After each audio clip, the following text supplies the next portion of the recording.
Hi friends, मैं हूं आपके साथ नम्रता शर्मा। सुशांत सिंह राजपूत का जिक्र एक बार फिर से हम कर रहे हैं और ऐसा इसलिए क्योंकि उनके निधन के बाद बहुत सारे आरोप खुद सुशांत पर भी लगे।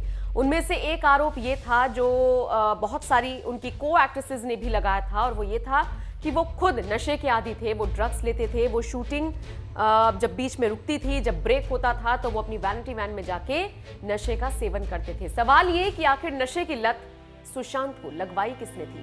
ये तो हमने आपको बताया था कि सुशांत सिंह राजपूत के पूर्व असिस्टेंट डायरेक्टर और उनके खास दोस्त ऋषिकेश पवार को एनसीबी ने गिरफ्तार किया है और उनसे लगातार पूछताछ हो रही है। एनसीबी के सूत्रों के हवाले से खबर मिल रही है कि सुशांत को गांजा पहुंचाने वाला, सुशांत को ड्रग्स पहुंचाने वाला कोई और नहीं, ऋषिकेश पवार ही था। खबरें तो ये भी हैं कि जो सुशांत का ड्रीम प्रोजेक्ट था उसका नाम पानी था और उसमें एज असिस्टेंट डायरेक्टर ये ऋषिकेश पवार काम कर रहा था। सुशांत का काफी अच्छा दोस्त था, लेकिन ऋषिकेश के व्यवहार की वजह से दोनों के बीच में कुछ खटपट हुई थी और उसके बाद सुशांत ने इसको काम से निकाल दिया था। लेकिन दोनों की दोस्ती बराबर रही थी। अब ये दोस्ती थी या फिर ऋषिकेश पवार की बदले की भावना कि सुशांत को इस शख्स ने नशे की जद में डाल दिया, इस तरह की खबरें आ रही हैं। और सूत्रों के हवाले से यह भी खबर मिल रही है कि लॉकडाउन के दौरान सुशांत तक गांजा समेत तमाम नशे की चीजें पहुंचाने वाला शख्स कोई और नहीं बल्कि ऋषिकेश पवार ही था।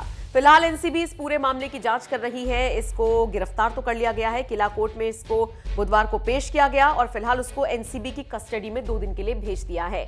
अब एनसीबी को उम्मीद है कि कई और बड़े खुलासे ऋषिकेश पवार से हो सकते हैं, क्योंकि आपको याद होगा जिस वक्त श्रद्धा कपूर से एनसीबी ने पूछताछ की थी, सारा अली खान ने पूछताछ की थी, रिया से जब पूछताछ हुई थी तो उस वक्त तीनों ही एक्ट्रेसेस ने अलग अलग बैठकर एनसीबी के सामने ये कहा था कि भाई सुशांत नशे का आदी तो था, आप कुछ भी कहिए, उसको नशे की लत तो थी।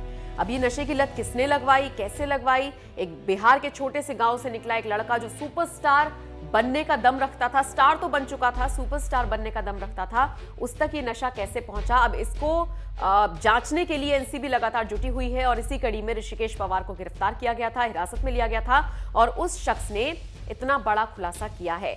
अब एनसीबी से जुड़े सूत्र ये भी बता रही हैं कि आने वाले वक्त में ये ऋषिकेश पवार और भी बड़े खुलासे कर सकता है और कुछ खुलासे इसने किए भी हैं जो पब्लिक डोमेन में अब से कुछ दिनों बाद आने वाले हैं। बहरहाल इस पूरी खबर को लेकर आप क्या सोचते हैं, कैसे इसको देखते हैं, कमेंट करके हमें जरूर बताएं।